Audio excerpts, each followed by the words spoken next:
الحمدللہ رب العالمین والصلاة والسلام علی سید الانبیاء والمرسلین اما بعد فاعوذ باللہ من الشیطان الرجیم بسم اللہ الرحمن الرحیم الصلاة والسلام علیک یا رسول اللہ وعلی آلک واصحابک یا حبیب اللہ۔ آج کے ہمارے بیان کا موضوع ہے اعتکاف کے احکام۔ اعتکاف ایک بہت پرانی عبادت ہے اور اس کا ذکر قرآن مجید میں بھی 1 سے زائد مرتبہ آیا ہے۔ سورہ بقرہ کی 125 نمبر آیت میں اللہ تعالیٰ نے حضرت ابراہیم و اسماعیل علیہ السلام کو حکم ارشاد فرمایا کہ مسجد کو نمازیوں، اعتکاف کرنے والوں اور طواف کرنے والوں کے لیے پاک صاف رکھو۔ اسی طرح سورہ بقرہ کی 187 نمبر آیت میں اللہ تعالیٰ نے اعتکاف کرنے والوں کو ارشاد فرمایا کہ حالت اعتکاف میں اپنی اہلیہ کے ساتھ حق زوجیت ادا نہ کرو۔ تو اس اعتبار سے قرآن مجید کے اندر بھی اعتکاف کا ذکر ہے۔ بخاری شریف کی حدیث پاک ہے، سیدہ عائشہ صدیقہ رضی اللہ عنہ فرماتی ہیں کہ حضور علیہ الصلوۃ والسلام اپنے وصال تک رمضان کے آخری عشرے کا اعتکاف فرمایا کرتے تھے، اور آپ علیہ الصلوۃ والسلام کے وصال کے بعد آپ کی ازواج مطہرات اعتکاف کیا کرتیں۔ اسی طرح بخاری شریف کی 2040 نمبر حدیث پاک ہے، اس کے تحت ابن حجر عسقلانی فتح الباری میں علامہ ابن بطال رحمۃ اللہ علیہ کا قول نقل فرماتے ہیں کہ حضور علیہ الصلوۃ والسلام کا اعتکاف پر ہمیشگی اختیار کرنا اس بات کی دلیل ہے کہ اعتکاف کرنا آخری عشرے کا یہ سنت مؤکدہ ہے۔ بخاری شریف کی ایک اور حدیث پاک ہے، اس کے اندر حضور علیہ الصلوۃ والسلام کے حوالے سے اماں عائشہ صدیقہ فرماتی ہیں کہ حضور علیہ الصلوۃ والسلام اور دنوں میں اتنی عبادت نہیں کرتے تھے جتنی عبادت رمضان کے آخری عشرے کے اندر کیا کرتے تھے۔ بخاری شریف ہی کی ایک اور حدیث پاک ہے، اس کے اندر اماں عائشہ صدیقہ رضی اللہ عنہ فرماتی ہیں کہ جب آخری عشرہ آتا تو حضور علیہ الصلوۃ والسلام ساری رات جاگا کرتے تھے اور اپنے گھر والوں کو بھی جگایا کرتے۔ تو محترم دوستو دیکھیے کہ حضور علیہ الصلوۃ والسلام ایک تو اعتکاف ہمیشگی کے ساتھ فرمایا کرتے تھے، اور پھر اعتکاف میں عبادت کا اہتمام بھی فرمایا کرتے تھے۔ عام دنوں میں اتنی عبادت نہ فرماتے جتنی آخری عشرے میں فرماتے، اور پھر ان راتوں میں حضور علیہ الصلوۃ والسلام جاگا کرتے تھے اور جاگ کر اللہ عز و جل کو یاد کیا کرتے تھے۔ تو جو بھی اعتکاف کریں ان کو اس بات کا لحاظ کرنا چاہیے کہ اعتکاف کا مقصد اللہ کو راضی کرنے کے لیے اللہ کی عبادات کرنا ہے، تو اس کا لحاظ ضرور رکھا جائے۔ اعتکاف کا حکم کیا ہے؟ اعتکاف کرنا کیا ہے؟ علامہ شامی رحمۃ اللہ علیہ فرماتے ہیں کہ اعتکاف کرنا یہ سنت مؤکدہ علی الکفایہ ہے۔ اس کا مطلب یہ ہے کہ اگر شہر کے کسی ایک بھی آدمی نے اعتکاف نہیں کیا تو سارے کے سارے گناہ گار ہوں گے، اور اگر کسی ایک آدمی نے اعتکاف کر لیا تو باقیوں کو گناہ نہیں ہوگا۔ اعتکاف کب سے شروع ہوتا ہے؟ 20 رمضان المبارک کے سورج ڈوبنے سے پہلے اعتکاف کرنے والے کو اعتکاف کی نیت سے مسجد کے اندر موجود ہونا ضروری ہے۔ اگر 20 رمضان کا سورج ڈوبنے کے بعد اعتکاف کرنے والا مسجد میں آ گیا تو اب وہ سنت اعتکاف نہیں کر سکتا، کیونکہ ٹائم گزر چکا۔ اعتکاف کی نیت کیا ہونی چاہیے؟ نیت یہ کرے گا کہ میں اللہ کی رضا کے لیے رمضان کے آخری عشرے کا اعتکاف کرتا ہوں۔ مسجد کے کچھ احکام سنتے ہیں۔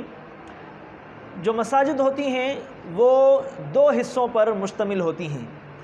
ایک حصے کو کہتے ہیں عین مسجد، اور دوسرے حصے کو بولتے ہیں فناء مسجد۔ عین مسجد کا وہ حصہ ہوتا ہے جو نماز کے لیے بنایا جاتا ہے کہ بھئی یہاں نماز پڑھی جائے گی، اور فناء مسجد وہ ہوتا ہے کہ جو مسجد کے دیگر کاموں کے لیے مسجد کے اندر جگہیں اور حصے بنائے جاتے ہیں، جیسے چپلیں اتارنے کی جگہ ہے، وضو خانہ ہے، واش رومز ہیں، غسل خانے ہیں، اسی طرح مسجد کے ساتھ ہی اٹیچ جو امام مؤذن کا کمرہ ہوتا ہے، تو یہ سارے فنائے مسجد ہیں۔ تو معتکف بلا ضرورت بھی فنائے مسجد کے اندر آ جا سکتا ہے، اس کے اعتکاف پر اس سے کوئی فرق نہیں پڑے گا۔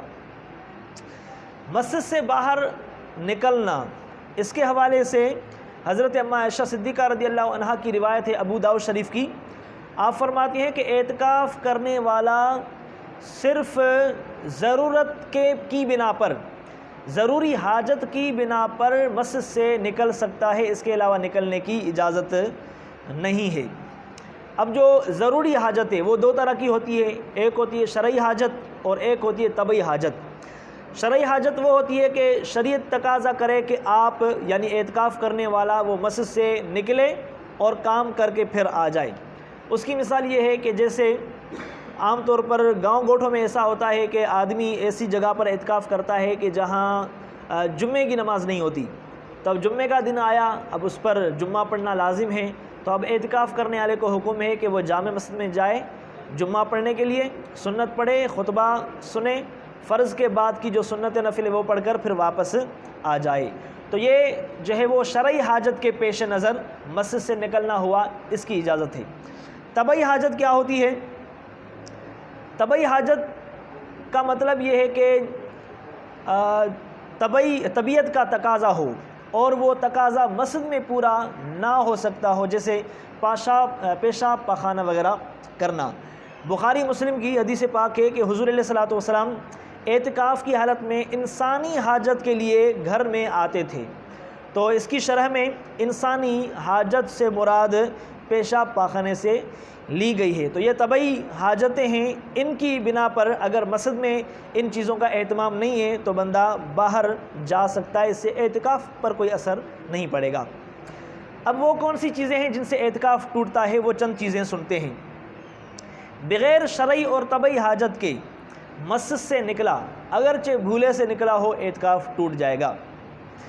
نمبر 2، شرعی حاجت کی وجہ سے نکلا مگر کام ہو جانے کے بعد ایک لمحہ بھی باہر رکا تو اعتکاف ٹوٹ جائے گا۔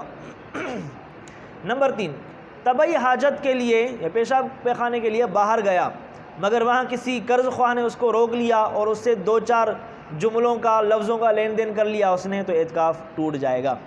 نمبر 4، معتکف کو یہ حکم ہے کہ مسجد کے اندر کھائے پیے، اگر کھانے پینے کے لیے مسجد سے باہر چلا گیا تو اس کا اعتکاف ٹوٹ جائے گا۔